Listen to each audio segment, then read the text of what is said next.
In the shadow of countless struggles, Syria finds itself at a fragile juncture. Power shifts and deep humanitarian wounds intertwine, creating moments ripe with both peril and possibility. Today in Think Tank, we unravel the threads of a nation on the brink, searching for clarity in the chaos and a glimpse of what might lie ahead.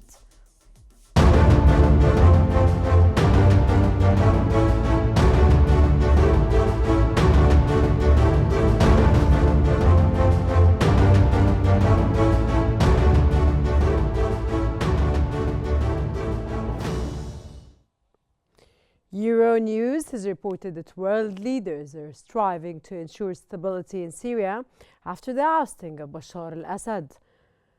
HTS sees Damascus, with reports indicating that Assad has fled to Moscow seeking asylum. While celebrations erupted around the release of over 100,000 detainees, concerns over a potential power vacuum loom large. U.S. President Joe Biden described the moment as one of risk and uncertainty, warning of further instability in the Middle East. International efforts continue, including closed-door UN Security Council meetings to address the unfolding crisis.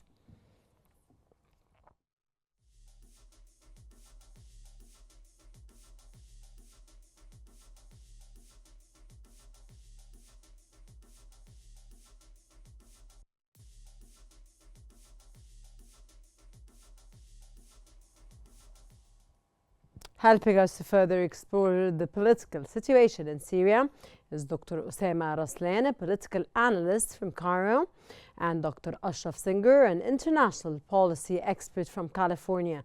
A very warm welcome to both our guests, and we start off with Dr. Raslan. Dr. Raslan, now that the HTS controls Damascus, what are the challenges for a political transition in Syria? Well, first of all, thank you for having me. Challenges, they are myriad actually. Let's start with the political and security vacuums because they do exist, even if not wholly, at least partially, but they do exist. And this comes at the top of the list of the challenges facing Syria and Syrians.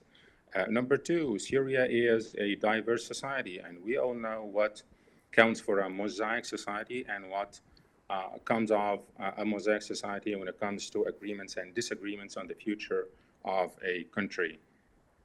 One more challenge is the fact that so many flags have been flown across Syria over the last 12 years. So who's going to take precedence and at whose expense? Another challenge is what becomes of the large arsenal of the Syrian army, whether we're talking about conventional or unconventional weapons. This holds particularly concerning if considering the fact that we have extremists and violent extremists, even terrorists still in Syria, and those unconventional weapons might go to their hands. And to whose hands, Dr. Aslan? To whose hands? Extremists, violent extremists, or even terrorists. So you mean the extremists and the terrorists? The weapons might go to them. Yeah, it's a possibility. We shouldn't be ruling out those possibilities. Also, there are chances for the revival of terrorist groups such as Al-Qaeda and Daesh. Let's not also forget the fact that key international superpowers have direct presence, ambitions, and geostrategic interests in Syria. So how is this going to play out in the near future in Syria? One major challenge also, which is of a regional nature actually, is the fact that we have geographic connectedness between Syria and neighboring countries. So a spillover effect might be a possibility or a likelihood in the coming days. And of course, neighboring countries have their own legitimate concerns of potential turmoil or such a spillover.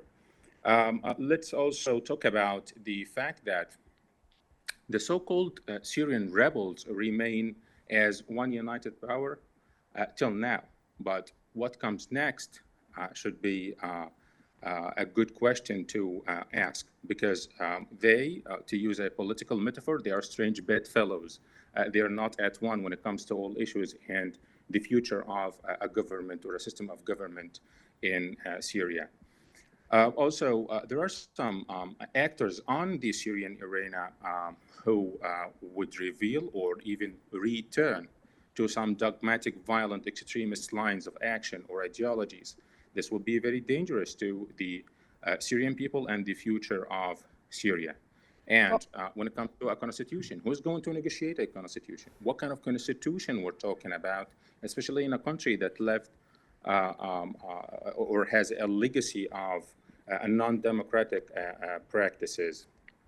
Dr. Osama, when we're discussing, of course, the future of Syria at this point and at this moment, on the second day of what happened yesterday, you mentioned the political challenge, and most importantly, the challenge that you pointed out to is the diverse society and the factions in Syria, which everyone, and I think on top of all, is those that are around Syria, which is another challenge that you also mentioned, is the geographic connection between Syria and other countries. How do you read, and what's your narrative, and what's going to be happening? Well, at the political level, I believe we're going to witness a process that is similar to what was going in Iraq after the Anglo-American invasion in 2003. I mean, the de-Baathification, the removal of the Ba'ath Party from the political life. But what happened in Iraq should give us some lessons learned in the case of Syria, because the de-Baathification process in Iraq resulted in the Ba'ath Party loyalists going underground and even forming unlikely alliances with terrorist groups. So is this going to happen in Syria? It all depends on whether the new ruling authority the rebels in Syria would be inclusive to everyone in Syria. This is yet to unfold. So, sir, you're not up to the... basically, you don't think that the factions which we're discussing now are going to be aligning together for a better future for Syria? It is a hope, but I think it will remain as such, a hope. Why? Because there's no such thing as a one group of rebels that enjoy some kind of ideological symmetry or some agreement on how a future of inclusive Syria looks like. Rather, we have strange bedfellows, like I said a while ago, with different agendas, almost representing every political inclination across the full political spectrum of a country which people have been longing for change and stability at the same time. Dr. Osama, I'll leave it there and I'll be back again. Dr. Singer, welcome. Is stability in Syria achievable within international consensus? This is, of course, that we should be at the international community. Sir, I didn't catch what you said. Please again.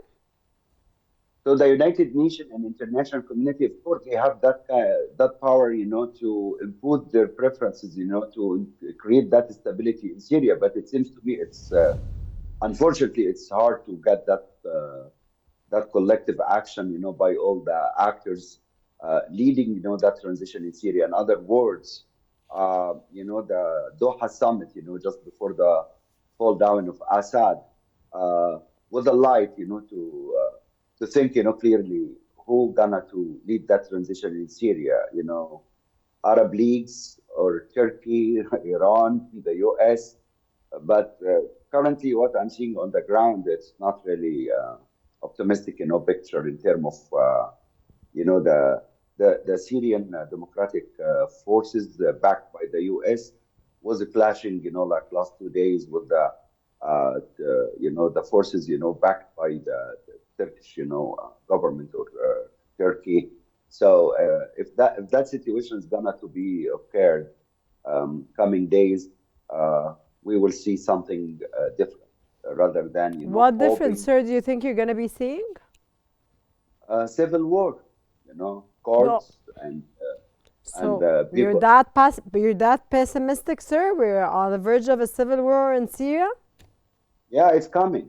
It's It's coming. coming. Okay. Unfortunately, if that situation, if there is no leader, no lead country to create that So you constitution, so don't see, it, sir, that different factions in Syria can align together to maintain the future stability of Syria and its institutions?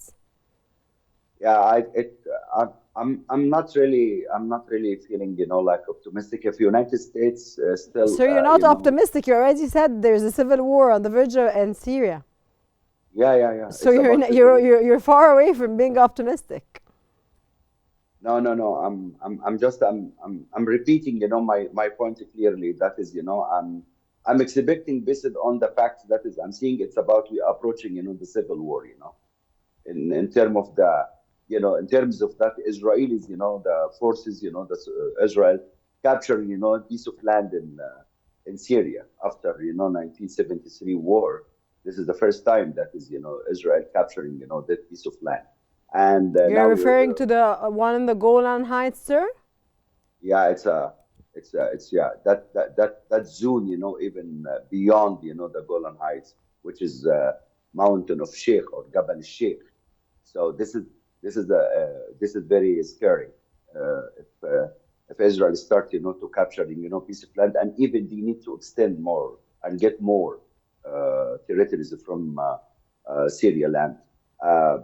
Plus, United States, that the Central Command targeted, ISIS like about like 75 times, So this is, it seems to me also that the U.S., Israel, Turkey forces, all of the Kurds, all of these guys is still, close to fight each other Okay, in terms sir, of your Kurds answer and brings Turkey. me to another question here. How will global powers like the United States and Russia influence Syria's rebuilding process?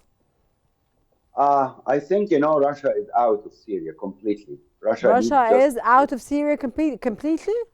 yeah, the coming days it's showing that.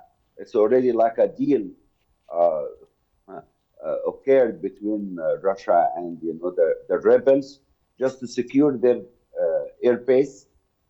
But in future, Russia gonna to leave.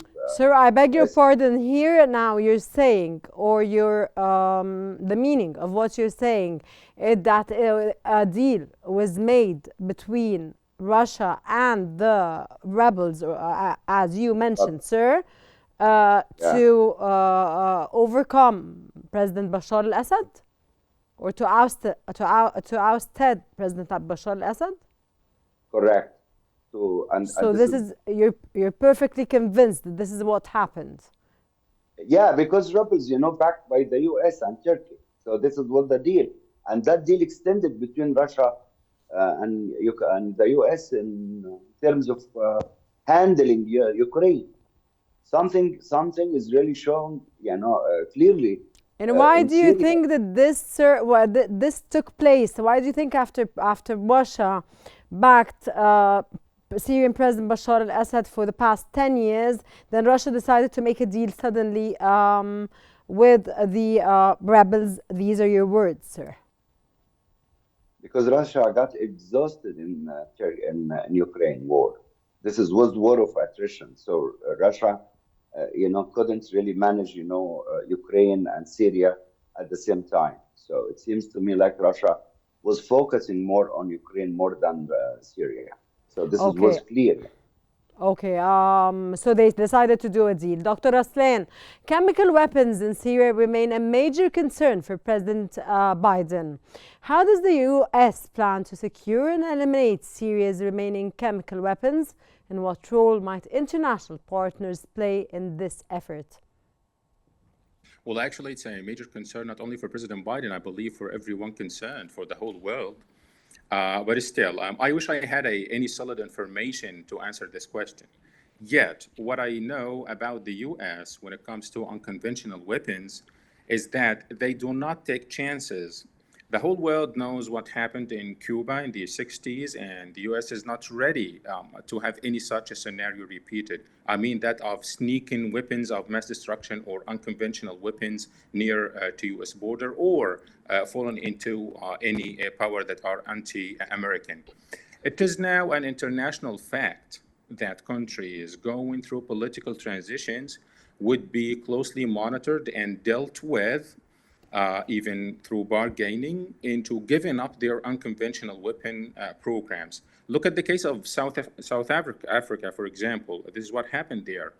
This is why the U.S. has this military governmental entity called, if my memory serves me well, the Joint Program Executive Office for Chemical, Biological, Radiological, and Nuclear Defense. It's a program that works to deter and monitor, and if necessary, deal directly with the consequences of weapons of mass destruction. So I believe the U.S. intelligence community has taken this point into due consideration long before the rebels. Dr. Osama, do you think there are remaining chemical weapons in Syria to start with? Well, according to international reports, yes, there are unconventional, I would say, unconventional weapons in Syria because they are easy to manufacture, they are easy to make and maintain, especially in a country like Syria that has been for long considered that it has a part of its territories occupied, I mean by Israel, and they need to keep some kind of a weapon of deterrence against an enemy, even if they haven't, I mean, the Syrian regime hasn't ever pointed a real gun at Syria for several decades. But I believe that the U.S. and other partners, international superpowers, do have contacts with Syrian rebels and even with the Syrian army itself before the fall of the government Okay, in Syria. Dr. Raslan, before we move on to our next segment in our episode today, I just want to ask you a question commenting on Dr. Singer when he said that it was a deal between Russia and the factions, or his words, the rebels in Syria. Do you think it was a deal? I wouldn't say it was a direct and clear-cut deal. We're here talking about possibilities in politics. Politics is all about negotiations. What do you have to offer and what do you have to take? So Russia dealt with this issue or this case, I mean Syria, so pragmatically. They wanted a better situation when it comes to negotiation on Ukraine and the territories annexed by the Russian army in Ukraine, and there is something they have to offer to the international community, particularly the United States, and of course Israel. So, because the Russian presence in Syria for more than a decade now worked well for Iran as well. Israel wants Iran out of Syria. Israel wants Iran out of the entire world, sir.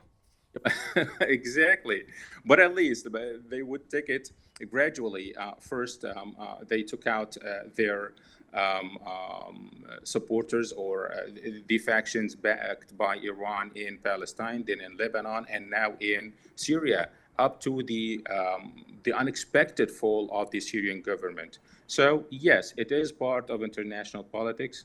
It's a way of give and take. It's a bargaining table. And everyone shows his leverage, his cards, and at the end, superpowers come to an agreement. Perfect. So I see that your perspectives are on the same stand. However, you are mentioning it in a different way. And I go on to Dr. Singer now. What role will Russia play going forward, given that it is hosting Assad in exile? It seems to me like Israel now is managing, the future of Syria. Unfortunately, to say that. Who is managing the future of Syria, sir? Israel through the U.S. Israel is not managing the future of Syria only, sir. Yeah, but this is through U.S. That's through the U.S. So the U.S. is, playing that role. And who is managing the U.S., sir? I'm not saying, the Israel lobby directly here in the United States, but, Israel's security in terms of what happened in Syria, of course, Israel concerned about it is security in terms of, instability in Syria or smuggling arms from Iran to Syria to Hezbollah. So that kind of cycle, Israel, was interested, to cut that kind of cycle and roads and tunnels to keep its security safe or managing its security in future after the fall down of Assad. So United States is giving like a huge support to Israel, that they can managing the future of Syria.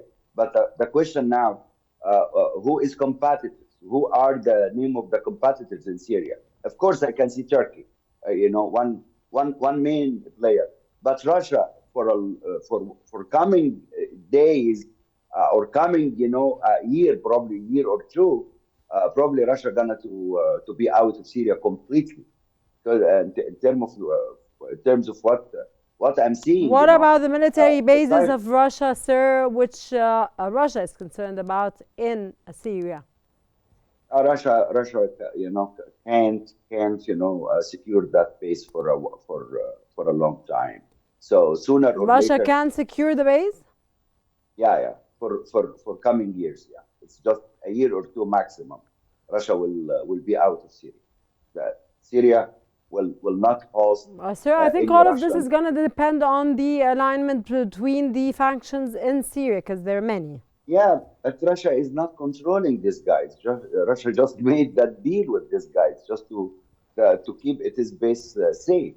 So why Russia got silent, to accept that transition by rebels, You just said to it was a remove. deal, sir. It's a deal, so it means that she already made the deal. So it seems to be like Russia no longer, can really find any government or a new leader in Syria gonna to support Russia. They're gonna to be in touch with Turkey, United States. This is the two main players in future of Syria. But after or beyond or behind, I'm sorry, the United States, Israel is managing, the future of Syria based on it is demand who is coming to lead Syria. Okay, sir. In what ways is Iran seeking to stabilize its relationship with Syria's new leadership, unknown, of course, leadership, amid the changing political landscape? So you are talking about Iran, if I heard that correctly? No, sir, I did not say Iran. I'm sorry, what you said? I said, sir, in what ways is Iran seeking to stabilize its relationship with Syria's new leadership amid the changing political landscape, if any, of course? Yeah, any country needs to intervene that kind of transition in Syria. I can see only controlled by the U.S. And Turkey now. So no one can really give. So, sir, you see the main players now in Syria and what's happening in Syria is the United States and Turkey? Yeah, United States and Turkey. And as I mentioned again, that Israel and United States, they are together with Turkey. Either they are competing each other or they are working with each other to make that transition smoothly. Okay, so sir, let's classify it. As you're saying, then we have now, for the future of Syria and what's going to be happening, we have now the United States and Israel on a side, we have Turkey on the other side, and we have the factions inside Syria on the other side, and we don't know yet whether they're going to be aligning together or not, or whether they're going to be in, of course, controversies together. This is correct. This is exactly the. And you mentioned a civil war. Unfortunately. Okay. Dr. Aslan, how could the actions and statements of the HTS influence international perceptions and future collaborations? Well, it seems that the international community has already agreed on just bringing the Assad government to an end. What becomes of the future, nobody knows. And remember this, we have seen Ahmed al-Shara, also known as al-Golani, in his interview with CNN. The man expressed his, that was of course before the fall of Damascus itself, the capital. The man was talking about his end, his goal, his objective of his moves in Syria. He said, finally, ultimately, we want Bashar al-Assad to be gone. So this is a political animosity-driven move rather than anything else. I mean, they have nothing. They haven't thought of the future of Syria. Those guys had no plan for the future. There is no road plan already inked for the future of Syria. And this is very alarming, actually, because, again, Syria is a mosaic society. It's a diverse society. Now, how all those parties are going to sit to the same negotiating table to negotiate something that they do not have any agreement among them on it in the first place. Doctor, yeah, go ahead, sir. So what? Yeah, so the international community needs to be so close to what is going on in Syria, and Syria, generally speaking, has one of two scenarios. The first one would occur only in a perfect world, a world with no imposed agendas, no foreign interferences, purely nationalist goals, prioritized national interests, willingness to offer concessions to help form a stable system of government, and draft a new forward-looking institution that preserves the interests of the country and includes everyone in Syria, regardless of faith, ethnicity, or political affiliation. This is scenario one, and again, it would happen only in a perfect world. But the most likely scenario, the second one. I mean, I'm saying this regretfully, of course, because we have too many hats under the Syrian umbrella, whether already inside Syria or outside, by the way. In addition, you have so many interests, I mean, investments, I would rather say, by foreign powers in Syria over the last decade or so. So Syria is a country in a volatile, I wouldn't say Syria is a country in a volatile region. It is rather a volatile region within a gruesome environment where many predators, both foreign and domestic, are waiting for their share of the prey, unfortunately. Okay, and let's wait and see what happens in the share. Dr. Osama, before I wrap up in 10 seconds, please. And we've never witnessed throughout history that a regime falls as fast and quick and shocking as the Assad regime in Syria that took place yesterday. What's your narrative, sir, as soon as possible, please, because I have to wrap up. Yeah, again, there were meditated, mediated arrangements between the United States in the first place, Russia, and other players within Syria, I mean, Iran, of course, Israel, Turkey, on what is going to happen. There were direct contacts with the Syrian army leaders, unfortunately, and of course, with the so-called rebels who are now emerging victorious in Syria. Thank you so much, Dr. Osama Raslan, a political analyst from Cairo, for your informative knowledge and your input. And Dr. Ashraf Singer, an international policy expert from California. Thank you so much for your insights. And that brings us to the end of our special coverage for today. Thanks for watching and stay tuned for more updates on Q News.